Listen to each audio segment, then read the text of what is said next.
પહેલું મારે તમને પૂછવું છે, તમે લોકો ન્યૂઝ ક્યાંથી કન્ઝ્યુમ કરો છો? જર્નલિઝમના સ્ટુડન્ટ તરીકે તમે લોકો રોજ સવારે સાંજે 24 કલાક આમ તો ન્યૂઝ કન્ઝ્યુમ કરતા તો મને કોઈ 2-3 જણ કહી શકે કે તમે લોકો ક્યાંથી ન્યૂઝ કન્ઝ્યુમ કરો છો? ટીવી ચેનલ્સ, પછી ઇન્સ્ટાગ્રામ વાળા કેટલા છે? લગભગ 60-70%. તમારા પેરેન્ટ્સ ક્યાંથી ન્યૂઝ કન્ઝ્યુમ કરે છે? Okay, so difference is clear, right? કે ક્યાંથી કરે છે. So when I started my journalism, અમે લોકો ન્યૂઝ કન્ઝ્યુમ કરતા હતા ન્યૂઝ ચેનલ અને પછી ટ્વિટર પરથી. બટ ટ્વિટર હવે also is outdated. We all are consuming news from Instagram. Strength of digital media. So अगर आप लोग देखोगे, हमने आज के टॉपिक का नेम रखा है नेक्स्ट जेन जर्नलिज्म. आप उसकी टैगलाइन देखोगे तो inside digital news room powered by data. Data सबसे इंपॉर्टेंट वर्ड है यहाँ पे. आप लोगों ने बहुत बार न्यूज में पढ़ा होगा कि डेटा ब्रीच हुआ, डेटा लीक हुआ, अपना अपने पासवर्ड बदल दो, डेटा, फिर हमको कॉल आता है लोन्स के लिए. सब हमारे डेटा से ही आते हैं कि हम क्या कंज्यूम करते हैं. हमारा फेसबुक, इंस्टाग्राम हमें जो सजेस्ट करता है वो हमारे डेटा से करता है. So digital media works on data. अभी तक आप लोगों ने जितना भी जर्नलिज्म पढ़ा है उसमें पढ़ा होगा कि न्यूज सेंस नाम की एक चीज होती है जिससे हम पता करते हैं कि कौन सी न्यूज अच्छी है, कौन सी हमें लोगों तक पहुंचानी है और लोगों को क्या पढ़ना है. So digital media is 50% news sense plus 50% data means technology. जितना आपका न्यूज सेंस है उतना ही टेक्नोलॉजी अवेयरनेस जरूरी है. बेसिकली क्या होता है, रिपोर्टर्स होते हैं फील्ड में, हमने मूवीज में देखा है, आप लोग फील्ड में गए होंगे, आपको गेस्ट लेक्चर्स में पढ़ाया होगा. रिपोर्टर्स के अपने अपने सोर्स होते हैं, प्रेस रिलीजेस होती है, वहां से आपके पास रिपोर्टर के पास न्यूज आता है. रिपोर्टर पास ऑन करता है अपनी हेड ऑफिस को, या इनपुट डिपार्टमेंट जिसको बोलते हैं. इनपुट डिपार्टमेंट उसको फिल्टर करता है कि कौन सी न्यूज लेनी है, कौन सी नहीं लेनी है, कौन सी किस एंगल से लेनी है, किसमें क्या एड ऑन करना है. वो जाती है आउटपुट डेस्क के पास. आउटपुट डेस्क उसको अच्छी तरह से बनाता है. अगर वीडियो प्रोड्यूस करना है, उसको अच्छी तरह से लिखना है, फिर जाती है वो ऑन एयर. टीवी है तो टीवी पे जाती है, नहीं तो न्यूज़पेपर का पेज बनता है. रात को उसको बोलते हैं पेज छूटना. और अगर टीवी में जाती है तो उसके बुलेटिन में जाती है, 7 के बुलेटिन में गई, 8 के बुलेटिन में गई, इस तरह से. और इस तरह से ब्रॉडकास्टिंग होता है. तो ये एक बहुत नॉर्मल न्यूज चैनल फंक्शन करता है. बट डिजिटल मीडिया कैसे फंक्शन करता है, वहां पे you don't need this much resources. अगर आपके पास एक लैपटॉप है, एक अपने रूम में एक छोटा सा काउच है, इंटरनेट कनेक्शन है, मोबाइल है, and you are on, you are ready to go on air. हर एक चैनल की स्ट्रेटेजी होती है जिसना उसका व्यूअर बेस होता है. अगर उसका व्यूअर बेस अर्बन सिटीज में है तो वो अर्बन मुद्दे उठाएगा. अगर उसका viewer base tier 2, tier 3 cities में है तो वो उस तरह के मुद्दे उठाएगा. और हमको लगेगा कि यही दुनिया में चल रहा है, इसके अलावा कुछ नहीं चल रहा है, क्योंकि हमारा माइंडसेट, परसेप्शन वहां से बनता है जो हम देखते हैं. So TV channel based on live events होता है, हैपनिंग्स होता है. But digital media is quite different. आप लोग जो भी इंस्टाग्राम पे या कोई वेबसाइट पे फॉलो करते होंगे तो आपने देखा होगा वहां पे बहुत सारी ऐसी न्यूज होती है जो टेक्निकली न्यूज की कैटेगरी में नहीं आती. जैसे आधार कार्ड कैसे अपडेट करना है, जैसे रशिया में भूकंप आया तो आप लोगों ने बहुत सारी ऐसी न्यूज देखी होगी, आर्टिकल्स देखे होंगे कि व्हाट इज सुनामी, कैसे आता है सुनामी. फिर बहुत सारे वीडियोस आपने ऐसे देखे होंगे कि पास्ट में सुनामी कब आई थी. बट वो तो न्यूज है नहीं, वो तो आज की घटना है नहीं, फिर भी हम क्यों देख रहे हैं उसे, क्यों हमें दिया जा रहा है. आप कुछ ध्रुव राठी को फॉलो करते होंगे या फिर नीतीश राजपूत को फॉलो करते होंगे, तो अचानक से वो लोग कभी वीडियो बना देते हैं कि अंग्रेजों ने हमसे इतना सोना क्यों लूटा था. क्यों बनाते हैं? या फिर ट्रेंड बेस्ड वीडियो बना देता है. क्यों बनाता है? क्योंकि उस टाइम पे वो कीवर्ड गूगल पे ट्रेंड कर रहा होता है. सो बेसिकली न्यूज चैनल की होती है टीआरपी, जो हर थर्सडे आती है, जहां से पता चलता है कि कौन सा प्रोग्राम कौन वर्क कर रहा है, नहीं कर रहा है. तो उसकी वीकली स्ट्रेटेजी होती है. But digital media is live. हमें अगली मिनट पे पता है कि कौन सा यूजर हमारे वहां कहां पढ़ रहा है. There is something called Google Analytics. उसकी प्ले स्टोर पे ऐप भी है. आपका अपना ब्लॉग है तो आप उसको इंटीग्रेट करके अपने ब्लॉग पे क्या ट्रैफिक है वो देख पाते हो. तो हर एक वेब पोर्टल का भी गूगल एनालिटिक्स होता है, जहां पे हमें लाइव पता चल रहा है कि अगर मेरे पेज पे अभी 10,000 व्यूअर्स है, 10,000 व्यूअर्स में 100 कौन पढ़ रहा है, दूसरे 100 कहाँ पढ़ रहे हैं, 500 लोग क्या पढ़ रहे हैं. तो उससे डिसाइड होता है कि मेरी वेबसाइट पे, मेरे पोर्टल पे, मेरी यूट्यूब चैनल पे कौन सा परफॉर्म कर रहा है कंटेंट. दूसरा एक होता है गूगल ट्रेंड्स.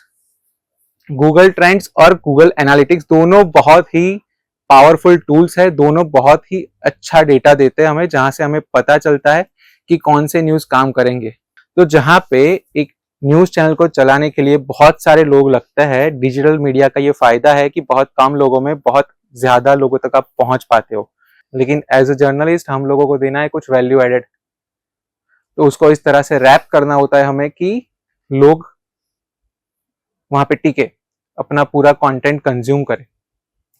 सो अल्गोरिथम हमें पता चलता है एक तो हमारी न्यूज साइंस से कि कुछ न्यूज इंपॉर्टेंट होती है। अभी मोदी साहब ने कुछ बोला तो वो हमें कवर करना ही करना है क्योंकि वो देश के पीएम है। पर इसके अलावा कहीं पे पुल गिर गया तो एक घटना हो गई कि पुल गिर गया, उसमें फिर बहुत सारी न्यूज स्टोरीज है तो उसको कुछ एंगल से कवर करना है। सो डेटा से हमें पता चलता है कि अगर बड़ौदा में पुल गिरा है तो मेरे बड़ौदा में व्यूअर्स है कि नहीं। अगर मेरे बड़ौदा में व्यूअर्स है तो मेरे लिए दिन की सबसे बड़ी घटना वही है, पर मेरे व्यूअर्स राजकोट के है, मेरे व्यूअर्स दिल्ली के हैं, तो वो भले ही 10 लोग मर गए पर मेरे लिए वो मैटर नहीं करता क्योंकि मेरे व्यूअर्स वहां है ही नहीं। मेरे व्यूअर्स को वो न्यूज देखनी ही नहीं है। वो कैसे पता चलेगा? अगेन हमें गूगल एनालिटिक्स से पता चलेगा। आप लोग एक बार गूगल एनालिटिक्स फीड देखना या अपने इंस्टाग्राम की इनसाइट्स देखना। प्रोज ऑफ डिजिटल जर्नलिज्म क्या है? एक तो फास्टेस्ट न्यूज। अभी वहां बाहर गड्ढा हो गया तो हमको अभी नोटिफिकेशन आएगा, हम वहां पहुंचेंगे, रिपोर्टर जाएगा, विजुअल डालेगा, उसकी जरूरत नहीं है। उससे डेवलप हुआ सिटीजन जर्नलिज्म। आप लोग अपने कैंपस में घूम रहे हो, कहीं पे कुछ हुआ है तो आपने अपने व्हाट्सएप ग्रुप में डाल दिया, या कैंटीन में चाय अच्छी बनी है, आज कैंटीन में समोसा है, चलो खाने चलते हैं। वो इन्फॉर्मेशन फटाफट स्प्रेड हुई। वरना अगर व्हाट्सएप नहीं होता, मोबाइल नहीं होता, तो कोई आता यहाँ पे आपको बताता कि हाँ कैंटीन साहब वापस गए, खत्म हो गए समोसे, तो मिस हो गया समोसा। तो एक हमारा हो गया स्पीड ऑफ जर्नलिज्म, हम एकदम लाइटनिंग स्पीड से काम करते हैं। दूसरा हो गया वैरायटी ऑफ न्यूज।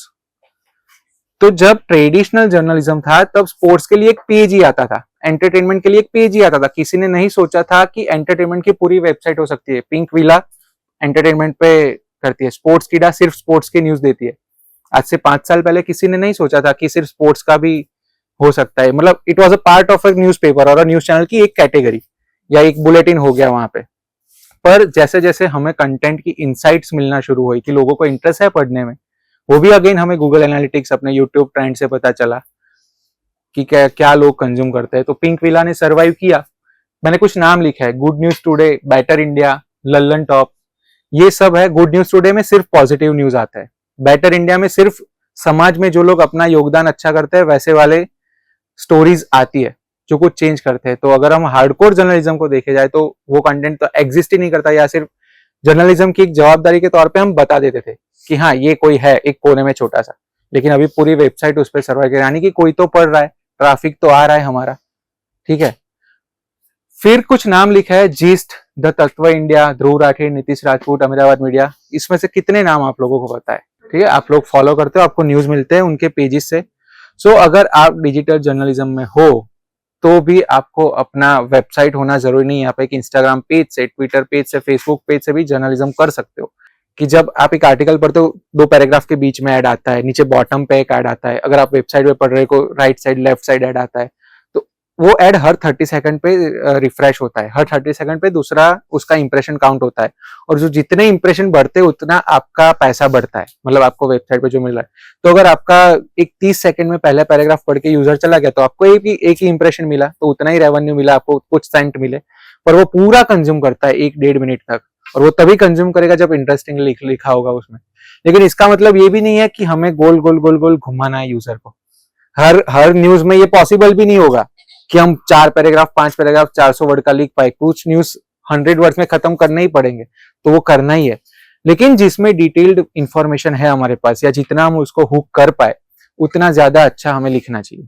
क्योंकि तो ही जैसे वीटीवी की वेबसाइट में 3 ऐड ही डालते हैं हम, बहुत ब्रीथिंग स्पेस रखते हैं कि हमको ज्यादा ऐड नहीं डालना है, वरना यूजर वहां से भी चला जाएगा।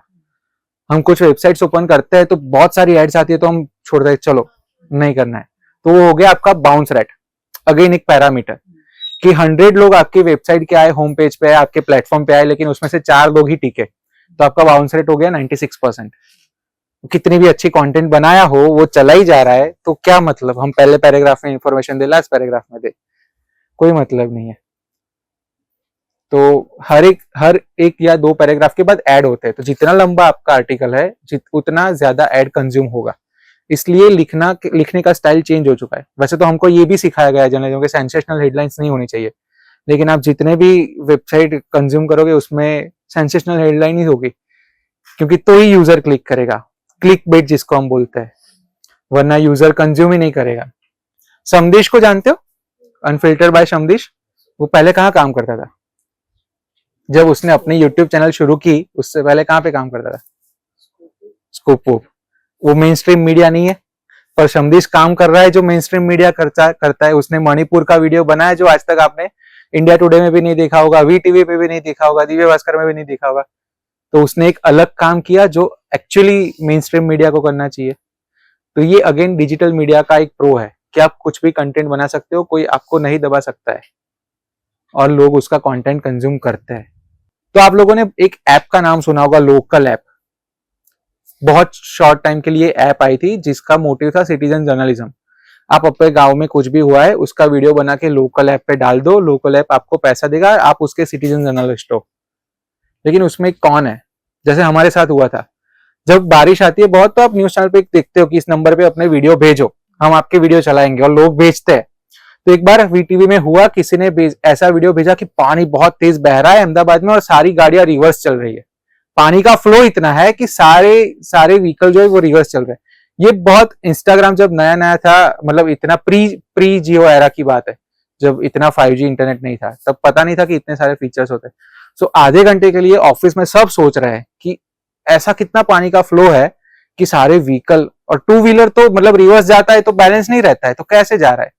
फिर किसी को पता चला कि अरे ये वीडियो रिवर्स किया हुआ है, एडिट किया हुआ है। अगर हमने वो चला दिया होता तो पूरे गुजरात में जितने भी लाखों करोड़ों व्यूअर्स है उसने देखा होता। किसी को तो पता चलता, वो लोग जज करते कि ये लोग क्या दिखा रहे हैं, या फिर लोग करते कि हाँ वहां पे इतनी बारिश हुई है, मान लेते लोग। सो यहाँ पे आई रिस्पॉन्सिबिलिटी, कुछ भी नहीं डालना है हमें। या फिर आपके पास कभी तो ऐसा एक्सपीरियंस किया होगा कि आपने मम्मी पापा ने, दादा दादी ने आपको, अरे यहाँ पे ये हो गया, अरे यहाँ पे ये होगा, लेकिन वो न्यूज सही नहीं होती है, फेक न्यूज जिसको हम बोलते हैं ना। जैसे मेरे पापा ने एक बार बोला कि बादल गिरा, और उसमें पूरा वीडियो था कि बादल ऐसा ऊपर से नीचे आता है, बच्चे उसके साथ खेलते हैं, AI जनरेटेड वीडियो था। आप लोगों ने एक वो वीडियो देखा है जहां पे एक शेर आता है, एक दुकान के बाहर एक बंदा सो रहा होता है, शेर आता है फिर उसको सूंघ के चला जाता है दिल्ली वगैरह। वो वीडियो सारे न्यूज मीडिया हाउसेस ने चलाया, 3 दिन बाद पता चला कि वो AI जनरेटेड वीडियो था। डीप फेक भी होता है, AI जनरेटेड भी होता है, ठीक है। तो एक आता है फेक न्यूज को फिल्टर कैसे करें। मैंने यहाँ पे ऑपरेशन सिंदूर के कुछ फैक्ट चेक रखा है। ये PIB का है, प्रेस इंफॉर्मेशन ब्यूरो, जो बताता है कि कौन सी न्यूज गलत है कौन सी सही है। फिर एक ऑल्ट न्यूज करके एक वेबसाइट है जिसका मेन फोकस ये है फेक न्यूज जो है उसको चेक करना।